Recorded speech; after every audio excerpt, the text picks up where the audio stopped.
తన నటన చాతుర్యంతో ప్రేక్షకులను కట్టిపడేసిన సీనియర్ నటి కాజల్ మారుతున్న ట్రెండ్ కు అనుగుణంగా పయనించాలని నిర్ణయించుకున్నట్టు తాజా పరిణామాలను బట్టి తెలుస్తున్నది. వాస్తవానికి కొత్త కొత్త హీరోయిన్లు, కొత్త కొత్త నటులు ఇతర భాషల నుంచి దిగుమతి, అంతేకాకుండా సోషల్ మీడియా విజృంభణ నేపథ్యంలో పాత పద్ధతులకు చెక్ పెట్టాలని ఆలోచనలో ఆమె ఉంది. ఈ నేపథ్యంలోనే డిజిటల్ మీడియాపై ఫోకస్ పెట్టిన కాజల్ మరోవైపు ఓటీటీ వెబ్ సిరీస్ పై కూడా దృష్టి పెట్టినట్టు తెలుస్తున్నది. కానీ తన ఇమేజ్ కి తగ్గట్టుగా ఉండే కథలను మాత్రమే ఎంపిక చేసుకోవాలని ఆమె నిర్ణయించుకున్నారు.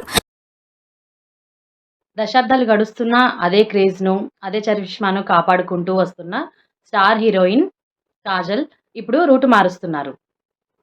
మారుతున్న ట్రెండ్ కు తగ్గట్టుగా తాను కూడా అప్డేట్ అవ్వాలని ఫిక్స్ అయ్యారు. తన లైన్స్ క్రాస్ చేయకుండా కొత్త బ్యానర్ లో అడుగులు వేసేందుకు ప్లాన్ చేసుకుంటున్నారు. ఇంతకీ కాజల్ తీసుకున్న ఆ నిర్ణయం ఏంటి? 34 ఏళ్ల సుదీర్ఘ సినీ ప్రయాణం కాజల్ సొంతం. దిల్వాలే దుల్హనియా లే జాయేంగే, కుచ్ కుచ్ హోతా హై లాంటి ఎవర్ గ్రీన్ సినిమాల్లో భారతీయ ప్రేక్షకుల గుండెల్లో చెరగని ముద్ర వేసుకున్నారు ఆమె.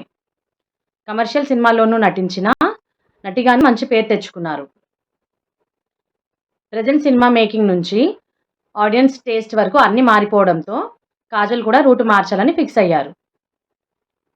వచ్చిన ప్రతి సినిమా చేయకుండా సెలెక్టివ్గా ఉండాలని ఫిక్స్ అయ్యారు. ముఖ్యంగా ప్రతి సినిమాలో ఏదైనా కొత్తదనం ఉండేలా జాగ్రత్త పడుతున్నారు. అంతేకాదు ఇకపై ప్రయోగాలకు సిద్ధమని, ఇంతవరకు చేయని పాత్రల్లో కనిపించాలని అనుకుంటున్నానని మనసులో మాట బయటపెట్టారు. థియేటర్లకే పరిమితం కాకుండా డిజిటల్ మీడియాలోనూ సత్తా చాటుతున్నారు ఆమె.